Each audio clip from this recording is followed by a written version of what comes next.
ইসলামপুরে Trinamool minority সেলের নতুন কার্যালয় উদ্বোধন।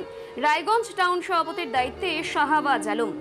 উত্তর দিনাজপুর জেলা তৃণমূল মাইনরিটি সেলের পক্ষ থেকে মঙ্গলবার ইসলামপুরে দলীয় কার্যালয়ে এক গুরুত্বপূর্ণ অনুষ্ঠান অনুষ্ঠিত হয়। এদিন রায়গঞ্জ টাউন মাইনরিটি সেলের সভাপতির দায়িত্বভার গ্রহণ করেন শাহবাজ আলম। পাশাপাশি নতুন জেলা মাইনরিটি সেল কার্যালয় উদ্বোধন করা হয়। শাহবাজ আলম এর আগে দলের বিভিন্ন দায়িত্ব সামলেছেন। নবনিযুক্ত সভাপতি দায়িত্বভার গ্রহণের পর বলেন, দলের সুপ্রিমো মমতা বন্দ্যোপাধ্যায় ও সর্বভারতীয় সাধারণ সম্পাদক অভিষেক বন্দ্যোপাধ্যায়কে ধন্যবাদ জানাই। দল আমার উপর যে আস্থা রেখেছে, আমি তার মর্যাদা দিয়ে কাজ করব। আগামী দিনে সংগঠনকে আরো মজবুত করা হবে এবং 2026-এর নির্বাচনকে পাখির চোখ করে আমরা এগিয়ে চলব। এই অনুষ্ঠানে উপস্থিত ছিলেন রাজ্যের মন্ত্রী তথা গোয়ালপুকুরের বিধায়ক মোহাম্মদ গোলাম রব্বানী, তৃণমূল কংগ্রেসের জেলা সভাপতি কানাইয়ালাল আগরওয়াল ও জেলা মাইনরিটি সেলের সভাপতি মোহাম্মদ রায়হান আলম, দলের শীর্ষ নেতৃত্ব। এদিন শাহবাজ আলমের হাতে আনুষ্ঠানিকভাবে স্মারকপত্র তুলে দেয় জেলা নেতৃত্ব। দলের জেলা সভাপতি কানাইয়ালাল আগরওয়াল বলেন, ইসলামপুরে উত্তর দিনাজপুর জেলা তৃণমূল মাইনরিটি সেলের নতুন জেলা কার্যালয়ের উদ্বোধন করা হয়েছে। পাশাপাশি রায়গঞ্জ টাউন মাইনরিটি সেলের সভাপতির দায়িত্ব শাহবাজ আলমকে দেওয়া হয়েছে। জেলা মাইনরিটি সেল সভাপতি মোহাম্মদ রায়হান আলম জানান, নতুন জেলা কার্যালয় উদ্বোধনের মাধ্যমে সংগঠনের কাজকর্ম আরও শক্তিশালী হবে। আগামী দিনে জেলা জুড়ে মাইনরিটি সেল গুরুত্বপূর্ণ ভূমিকা পালন করবে 2026-এর নির্বাচনে। এই বিষয়ে রাজ্যের মন্ত্রী ও গোয়ালপুকুরের বিধায়ক মোহাম্মদ গোলাম রব্বানী বলেন, তৃণমূল কংগ্রেসের মূল শক্তি হল সাধারণ মানুষ। মমতা বন্দ্যোপাধ্যায়ের উন্নয়নের বার্তা পৌঁছে দিতে মাইনরিটি সেলের ভূমিকা অত্যন্ত গুরুত্বপূর্ণ। আগামী দিনে শাহবাজ আলম নেতৃত্বে রায়গঞ্জ টাউন সংগঠন আরও সুদৃঢ় হবে এবং আমরা একযোগে 2026-এর নির্বাচনে সাফল্য অর্জন করব। অনুষ্ঠানে জেলার বিভিন্ন প্রান্ত থেকে তৃণমূলের নেতাকর্মীরা উপস্থিত ছিলেন। নতুন করে রায়গঞ্জের টাউন সভাপতি করা হলো, কি বলবেন?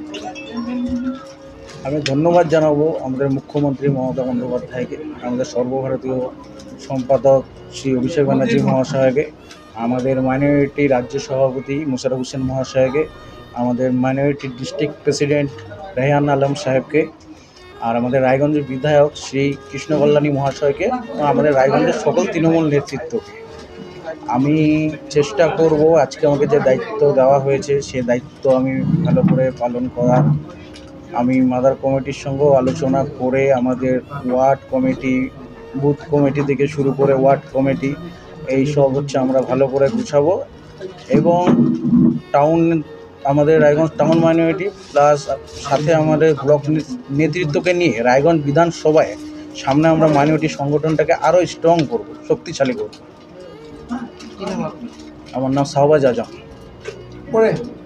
ভালো লাগছে যে জেলা মাইনরিটি সেলের একটা সদর কার্যালয় ইসলামপুরে হয়েছে, সোনামতি রোডে। এর আগে কোনো কার্যালয় ছিল না মাইনরিটি সেলের। তো এখানে রেহান আলম যখন থেকে দায়িত্ব পেয়েছে জেলা সভাপতির তৃণমূল মাইনরিটি সেলের, তখন থেকেই ও মোটামুটি সংগঠনটা করছে। যেটা এখন মন্ত্রী সাহেব বললেন যে বুথ লেভেল খালি বুথ কমিটিগুলো করা বাকি আছে। অঞ্চল কমিটি, ব্লক কমিটি গোটা জেলা হয়ে গেছে। নিশ্চয়ই খুব তাড়াতাড়ি বুথ কমিটি করে নেবে, কারণ বুথ কমিটিটাই হলো সবচেয়ে আসল কমিটিটাই বুথ কমিটি। যে কোনো নির্বাচন হোক, বুথ যদি আমাদের শক্তিশালী থাকে তাহলে আমরা সব নির্বাচনে ভালো ফলাফল করতে পারবো। তো এই বুথ কমিটিগুলোও খুব তাড়াতাড়ি আমার জেলা সভাপতি রেহান আলমকে বলবো যে অঞ্চল সভাপতিগুলোকে যেন নির্দেশ দিয়ে দেওয়া হোক, একটা টাইম বাউন্ড প্রোগ্রাম করে, যে 7 দিন 10 দিন 15 দিনের মধ্যে তোমাকে বুথ কমিটিটা করে দিতে হবে। নাহলে এই কথাটা চলতেই থাকবে যে মোটামুটি। এর আগেও আমি যেটা জেলা মিটিং হয়েছিল সেখানেও বলেছি যে মোটামুটি বুথ কমিটি হয়ে গেছে, এই কথাটা কোথাও কোনো ডিকশনারিতে নাই। 100% বুথ কমিটি করতে হবে। আমাদের সর্বভারতীয় সাধারণ সম্পাদক শ্রী অভিষেক বন্দ্যোপাধ্যায় এই কথা বলেছেন যে সবগুলা বুথে আমাদের 2021-এর ফলাফল, 2024-এর ফলাফল, এটা নিরিখে না করে কেন কোথায় আমাদের কি পরিস্থিতি আছে সেটা দেখবে। আমাদের সর্বভারতীয় সভানেত্রী, সর্বনেত্রী আমাদের মাননীয় মমতা বন্দ্যোপাধ্যায় আজকেও বর্তমানে উনি যেটা করেন, প্রত্যেক জেলা প্রোগ্রামগুলো করেন প্রশাসনিক সভা, সেটা আজকে উনি করেছেন। প্রশাসনিক সভায় উনি কী কী কাজ ওই জেলাতে হলো সেটা উনি তুলে ধরেন আজকে উনি পরিষ্কার বলেছেন যে বাংলা ভাষায় কথা বললেই বাংলাদেশি বলা হচ্ছে। বাংলাদেশ তো হলো 1971 সালে, তার আগে কি বাংলা ভাষা ছিল না? আমাদের এদিকের অনেক শ্রমিক আছে যারা ইভেন বিজেপি শাসিত রাজ্যেও আমাদের এখানকার অনেক শ্রমিক কাজ করে, তাদের উপরে যেভাবে অত্যাচার হচ্ছে সেটা নিয়ে আমাদের শ্রমের নেত্রী, আমাদের রাজ্যের মুখ্যমন্ত্রী মাননীয় মমতা বন্দ্যোপাধ্যায় প্রতিবাদ জানিয়েছেন এবং এখন থেকে উনি বলছেন যে বাংলা ভাষীদের উপরকে হেনস্থা করা, মানে বাঙালিদের হেনস্থা করা, সেটাকে আমরা বরদাস্ত করব না। এটার জন্য আমরা ব্লক স্তর পর্যন্ত আমাদের আন্দোলন এখনও চলছে। উনি বলেছেন প্রত্যেক শনিবার রোববার এটা নিয়ে আন্দোলন হবে।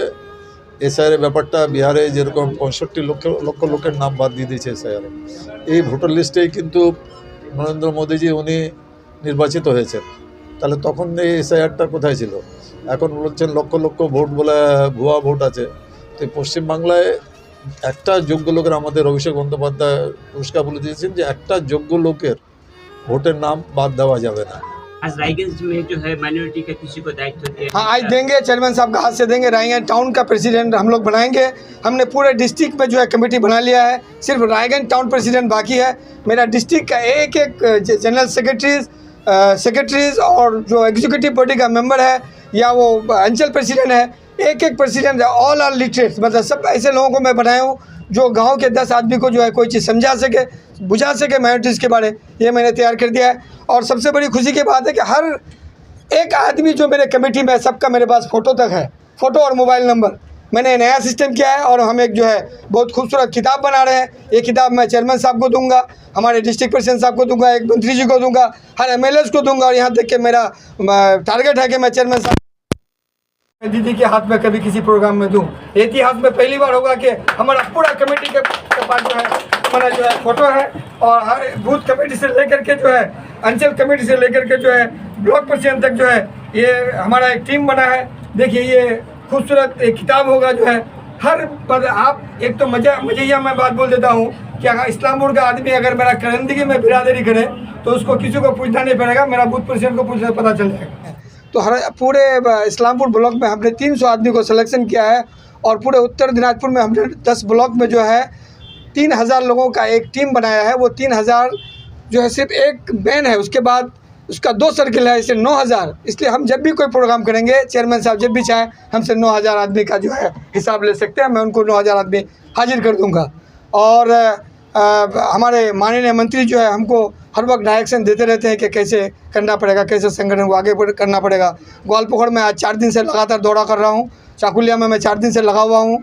2-3 दिन पहले मैं खलियागंज गया, इटाहार गया। जैसे चेयरमैन साहब दौड़ते हैं तो उनको हम नज़र में, कि इस उम्र में जब इतना दौड़ते हैं, मैंने आपको कल बोला था, अभी लाइव में मैंने बोला कि उत्तर दिनाजपुर में सिर्फ एक नेता नहीं सोता है, जिसका नाम जो है कन्हैया लाल अग्रवाल साहब है। वो सोते ही नहीं, उनका मोबाइल 24 घंटा ऑन रहता है, और वही नेता कामयाब होता है जो हर किसान, मजदूर या जो आदमी दुख मुसीबत में हो उनका फ़ोन उठाए। ही इज़ द लीडर, जो काम करता है वही लीडर कहलाता है। तो उनके अंदर ये बहुत बड़ी खूबी है। मैं उनके साथ आज से नहीं हूँ, मेरे वालिद साहब भी उनके साथ राजनीति के हैं, और मैं भी उनके साथ 10 साल कांग्रेस में प्रेसिडेंट था। फिर मुझे उन्होंने अभी जो है बानी भाई और मंत्री जी और चेयरमैन साहब ने हमको जो उत्तर दिनाजपुर का माइनॉरिटी का दायित्व दिया है। मैं ये उम्मीद करता हूँ और ये आपको दावे के साथ कह सकता हूँ कि अब जो है उत्तर दिनाजपुर में वो माइनॉरिटी का वोट नहीं रहा। अब माइनॉरिटी लोग जो है इन 2 चेहरे को देखकर जो है उम्मीद है कि आने वाले दिन में 90% माइनॉरिटी का वोट TMC की तरफ जाएगा। নর্থ বেঙ্গলের সেরা সুপার স্পেশালিটি হাসপাতাল জীবন রেখা, অভিজ্ঞ ডাক্তার, আধুনিক lab, 24x7 emergency services, neurology, cardiology, orthopaedics, gastro, দন্ত ও চোখের চিকিৎসা একসাথে, ICU, NICU এবং NABL অ্যাক্রেডিটেড প্যাথোলজি ল্যাব। জীবন রেখা হসপিটাল। আপনার জরুরি মুহূর্তে অ্যাম্বুলেন্স পৌঁছবে ঠিক সময়েই। কল করুন 8373066555। ল্যাপটপ কিনলেই ছাত্রছাত্রীরা পেয়ে যেতে পারেন 1 কোটি টাকা পর্যন্ত স্কলারশিপ। 2 লক্ষ থেকে স্কলারশিপে টাকা পাওয়ার সুযোগ। এটা ছাড়াও 25টি গাড়ি জেতার সুযোগ রয়েছে। আছে 48টি মোটর বাইক জেতার সুযোগও। এছাড়াও থাকছে 450টি ইলেকট্রনিক প্রোডাক্ট, যেমন TV, fridge, washing machine, laptop, micro oven, mobile phone সহ অসংখ্য উপহার জেতার সুযোগ। এখানে মাত্র 21,000 টাকা থেকে শুরু করে বিভিন্ন দামের ল্যাপটপ পাওয়া যাচ্ছে। এই সুযোগ সীমিত সময়ের জন্য, তাই আর দেরি না করে আজই চলে আসুন রায়গঞ্জের নেতাজি সুভাষ রোডের হাজারিলাল পেট্রোল পাম্প লাগোয়া রিলায়েন্স ডিজিটাল শোরুমে। পুরস্কার